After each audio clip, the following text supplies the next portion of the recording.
Now then, everybody, and welcome back. I am Tom the Big Little Farmer. Happy New Year, everybody. It is 2025, although it will probably be March before I stop writing 2024 on pages of paper. So anyway, I hope you all had a good New Year and a very good Christmas. Because it's a bit quiet this time of year, not a lot going on, I thought we'd just do a quick video of a bit of a farm tour. When we first started the channel, we got asked week after week, can we do a farm tour? So never done one, so I finally decided, right, it's a nice day today. We put a 2 inch of rain the other day with all this flooding that's happening up and down the country again. We had just over 2 inch here with about 54 mil or something like that in 24 hours, whatever it was. So anyway, I'm just stood in the dairy. So obviously we've got the bulk tank here. It's a 4,000 litre bulk tank. I think it's 4,000 litre bulk tank, yeah. We've never filled it anyway. So, and then all the, I'll turn you around. You'll have seen a lot of this just in general background, the general videos that we'll be doing. Obviously with all the parlour set up here, the vessel, all pipe work comes out of the parlour. So it all goes up here, fruit wall, straight across here. So this is what we call the dairy table. Which has got my kettle on it for making my brews. And they come straight through into the parlour. Take light on. So it's an 816 Westphalia at the base of it. Yeah, Westphalia parlour. Now, which is GEA now, isn't it? A gear, depending on where you're at. Although, we do run Dairy Master jars. Alan bought these, I'm not sure when he bought these, but they're 33 kilo jars. Which I think general size back in the day was 26, 27. But good parlour. It is just starting to get a bit past its best, and we run ATL feeders. Luckily, must be 2 years ago now, I paid about 500 quid for a ruck of these.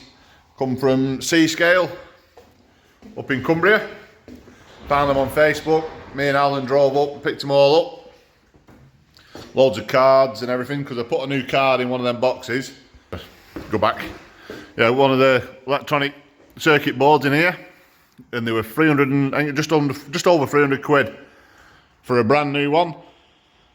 So I paid 500 quid for the second-hand parlour, and I think it had, was there 6 or 7 of them? I'm not sure what size of parlour it was. I can't remember now. But anyway, I think there's one left, 1 or 2 left now. So, and then a load of these little plastic things, and some at the bottom here. And some of them as well, they all wear out. Plastic. So there was loads of them in bags, but I've just about run out of them as well. So in theory, you know, the last 2 years, this parlour would have cost me several £1,000s just to keep it going. So it is ready for updating. It was put in 94 or 95. So it's about 30 years old. And it'll have done, well, what do they do? An hour and a half, about 3 hours work a day, every day, for 30 years. And then obviously the cows come out through this gate. And they're into cow building. So bed on straw. Alan's always bedded on straw, so we carried on. We did use the paper bedding this summer when we run out of straw. But Alan made all these cubicles himself.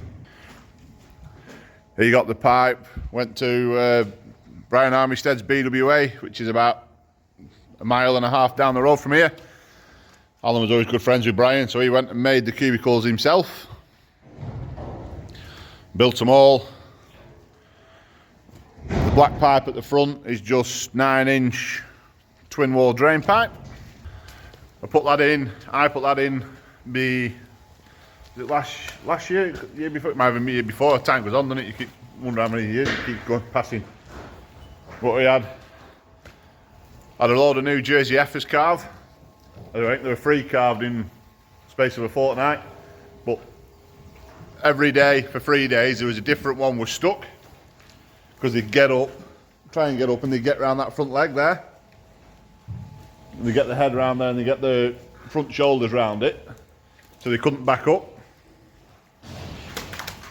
But one good thing about Alan's cubicles, when he's made them himself, some have a bolt, and there's one bolt on the wall there, 17mm rag bolt into the wall, and then there's U-bolt here, two 17mm nuts there, and then the whole cubicle lifts out. You can see it there. When he concreted them in, he put some big alkaline pipe into the concrete, and then the cubicle just slots in. So we have had cows stuck many farms in the past. First thing you do, cow gets stuck, you take a grinder to it and start cutting bars out. Whereas these, 2 minutes with a 17mm spanner, sometimes you need crowbar and the cubicle's out. And then cow gets up itself.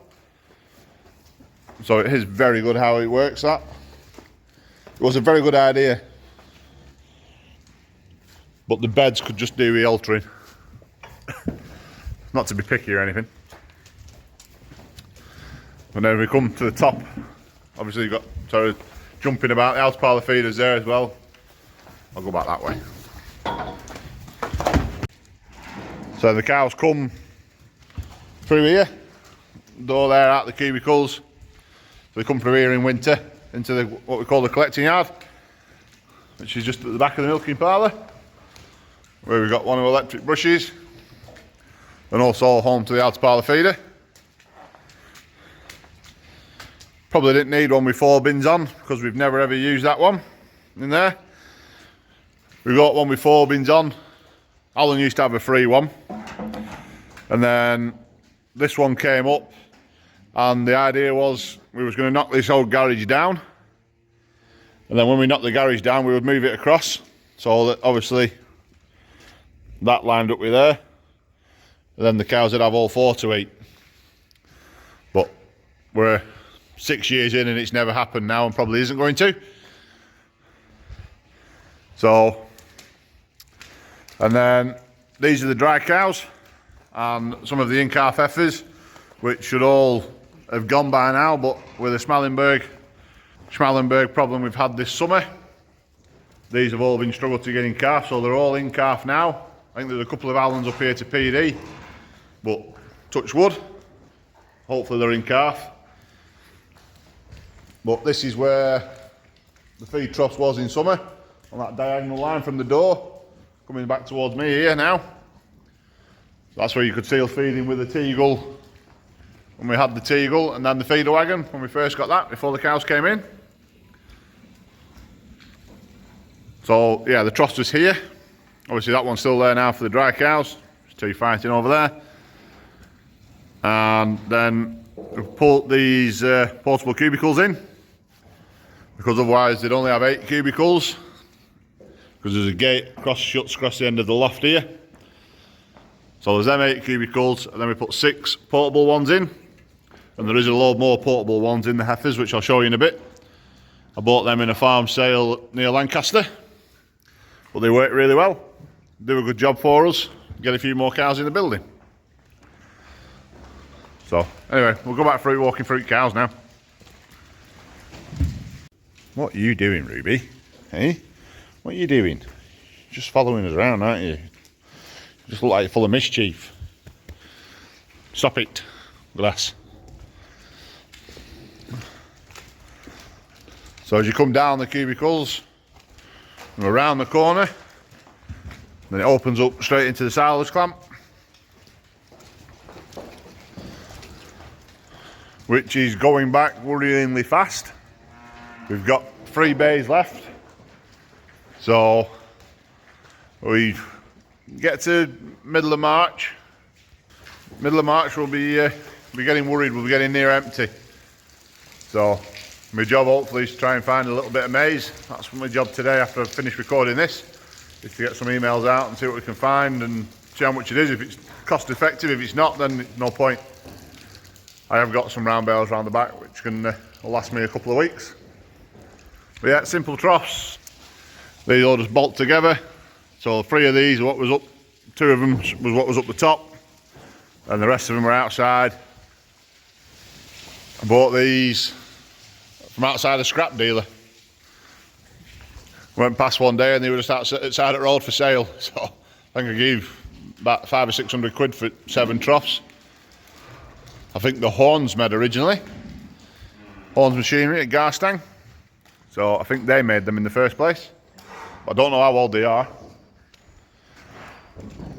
And then we've got our handling pens and we're cattle crush. Where the straw chopper lives. Absolute game changer, that straw chopper. With the hydraulic drive.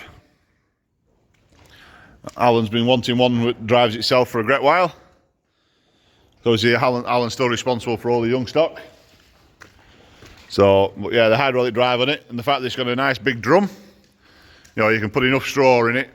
With the old one, the old GHL. If anyone knows the GHL straw choppers. They only had a tiny drum, so they was made for little idiot bricks, as you call them, little straw bales.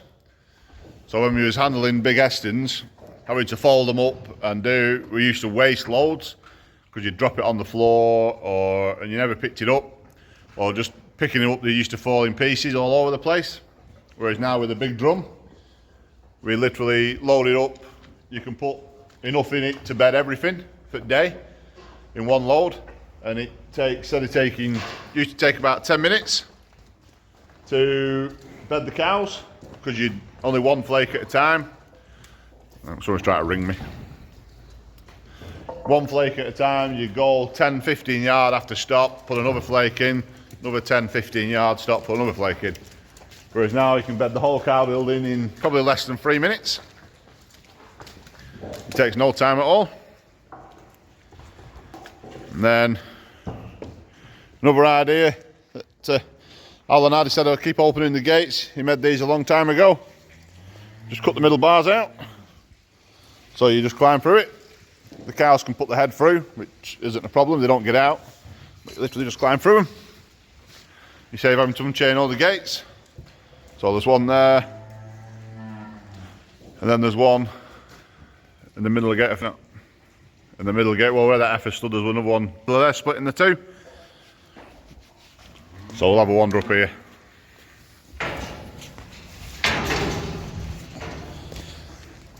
So these are generally the younger heifers. There's just some of these now starting to come bulling age. Some of these didn't go out last year. Which one? I don't think you went out last year, did you? No. And these are just some troughs, just drop some grabs of silo in these. And 3 or 4 grabs a day. I think there's 60 heifers in here. 30 in both ends basically. And then these are some of the heifers that were bulling heifers that should be well in calf. And the next ones that are in calf. So it's one of our Nickies, that's one of our show cows, that's one that Jack showed quite a few times now. And there's a few more others. And these are the rest of the portable cubicles. As I've got more Youngstock and Alan's got more Youngstock, the building struggles to be big enough. So, but there was a lot of wasted space. This is the old silo clamp from back when everything was on self-feed here. So there's a lot of wasted space when we were feeding them in a trough. That side of the wall there was just dead dry and slippy because the heifers would never walk over there. So we might as well chuck cubicles in it. Just clean that up on them here. And it works really well. Oh, don't be silly, get up, lass. Excited, they're not used to somebody walking around at this time of day. The heifers have both got electric brushes in as well. These have come off, I don't know if you can't read it now. Heifer's moving it. You love the brushes, don't you, girls? They're so much cleaner than they ever used to be. Now they said he always used to clip all heifers every year, but since putting brushes in, you don't need to. But it come off G Shepherd. We got that through Graham Shepherd. And they're a lot cleaner than they ever was. Just as it's landed this year, I have no heifers to calve now until May. And then I think I have about 6 at the end of May all at once. So, well, they're all very soft. And then we've just altered this year. The water trough always used to be here, but we've moved it. We put a rapid exit, fast drain, whatever you want to call it, water trough in there. Put that in this time. And this bar will take out here across there, because when we used to get, this is into the calving box, but when we used to get them out for calving, we had to run them down here. We'd sort them out into here, shut the other ones out, run them down there, back round, back up through the straw. So we have an alleyway, passageway between the straw, back into the box, which you'll see in a sec. So I said, why don't we move the water trough? And then they can come through this gap, through this door like it was made for. And then we're into the calving box. This is where we carve most of the animals. Ready for mucking out again. They're just about eaten up until tomorrow. So these are all due in middle of January. I think them two have got beef calves in it, and she should have a sexed heifer in it. She's making a bit of bag now, but they're they're still 3 weeks off.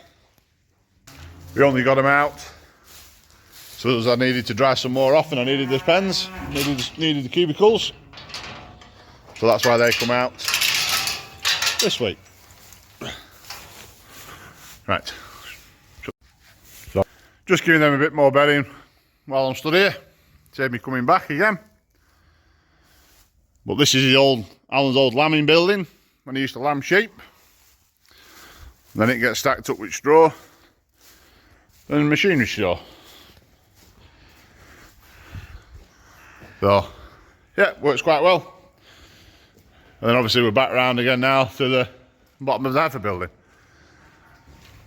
So all the buildings are in a line basically. So you've got the cow building, 2 silo clamps, heifer cubicles, storage shed, and calving box at the end. Some fighting in there. So the cows and the heifers used to be on self-feed silo, which Alan absolutely hated that. He said it was a leap forward when they went to the troughs. So, and then little scraper tractor, which is parked on a platform on slats, because we had one day Alan come to drive off it and it dropped at that end. The leg had broken off, so it's actually parked over the slurry. And then we've got one slurry lagoon there, which fills up, which you'll have seen when we've been spreading slurry. And then the tower as well, with a little channel across here that connects them. And there we've got the ramp that you back down when we're filling with slurry tanker. So I'll just go around the back and show you a bit of stuff around back. So this is where we park. Obviously rollers park there, cow trailer, flat trailer, tractor. There's the bales we was on about. Obviously we're just at the opposite end of the calving box now.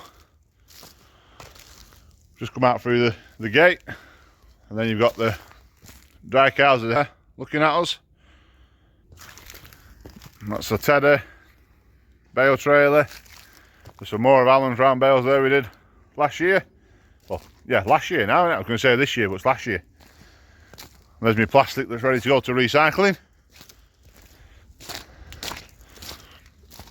And then that's obviously the night field behind these trees here. That's where the cows go at night in summer, which, all being well, will soon be here. So we'll just wander back round again now, back round into the yard, and then that's basically about with that really. A couple of machinery, another machinery shed with slurry tanker and digger stored in it. Well, that's about it. That's the farm. It's quite a simple little setup. Does work quite well. Could do a bit, ventilation's a bit of an issue. We have to have all the big doors open because the building's solid sheet sides everywhere. So we don't like space boarding, so we're not allowed to do that. Will make a big difference where these calves are. Oh, some more calves in here actually, I'll show you them. Obviously we've got in this building, it's just solid sheets all the way around, which it would be better if it was space boarded, I think. So just coming through the door, don't make too much noise, I'll all get up my scarper.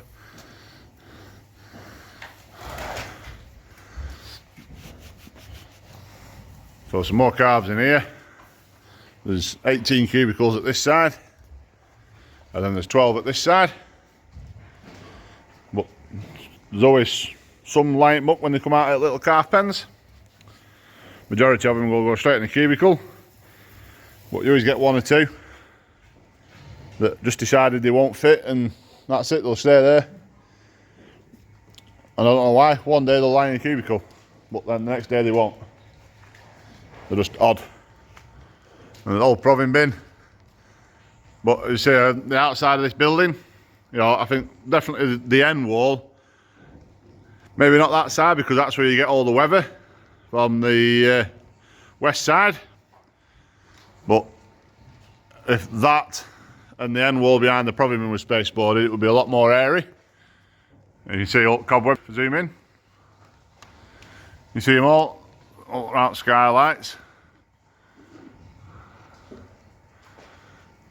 You know, see them all hanging down in the heifer building as well.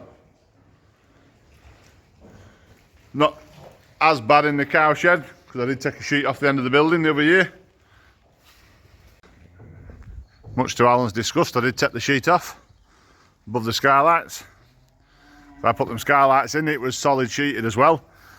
And it used to be pitch black in the building till well after breakfast time.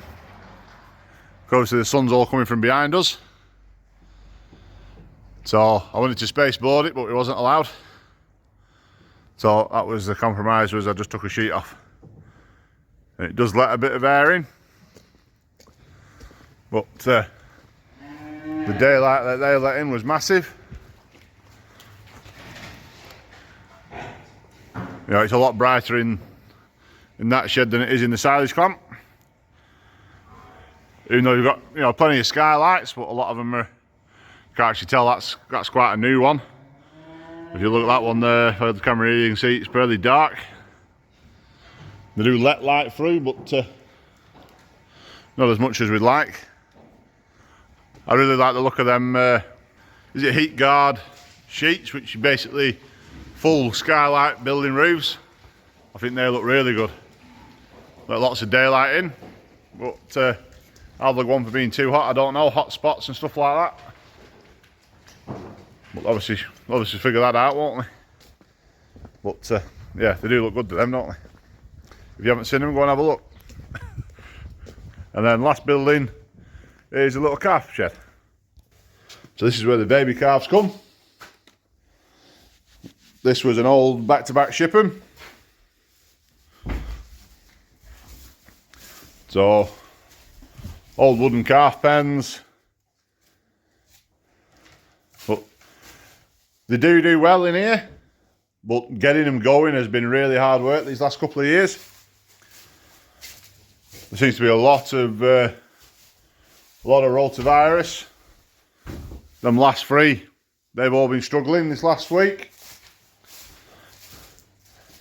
They soon get over it, but boy, when they get it, it doesn't half knock them for six. This one was really bad. She looks like she's getting better now. You know, she's back fighting fit again. Well, not fighting, not back on milk yet. But you know, she's lots of vigour about her and wanting to be doing. A bit of dung there, it's fairly black, still a bit runny, but it's not as bad as it was. And she's a bit there. You know, I think it just lives in the wood. And when it lives in the wood, you struggle to get, there's not many disinfectants I can find that will kill rotavirus. There's plenty for Coxie and Crypto, but I don't think Coxie and Crypto are the issue. It seems to be rotavirus. Whenever we've sent it away for testing, it's always rotavirus. So if anyone knows of any disinfectants that'll get rid of rotavirus or anything we can use for it, please don't hesitate to comment and let us know. Any advice is always well appreciated. And yeah, I don't know how long this video is going to be actually. I said a quick short video, but I feel like I've talked for half an hour now. Just wandering around. So I'll just walk back across here to the cows again. And I think that's just about it. I think we've seen everything. Everything cow related anyway. So yeah, technically, you know, as a tenant, I only really rent the cubicle shed and the milky parlour. And then obviously the front half of the silo clamp. Alan's responsible for all the Youngstock, most of the machinery, apart from the feeder wagon, 2 case tractors, is all Alan's. So very lucky that way, I suppose, that we can just use whatever we need to. But right, yeah. Anything I've not shown that people think I should have done, please don't hesitate to comment. Hope you all had a really good Christmas. Hope Father Christmas fetched everything you wanted. And I wish you all the best for 2025. And don't forget, click like and subscribe, and we'll catch you in the next one. Cheers everybody, bye.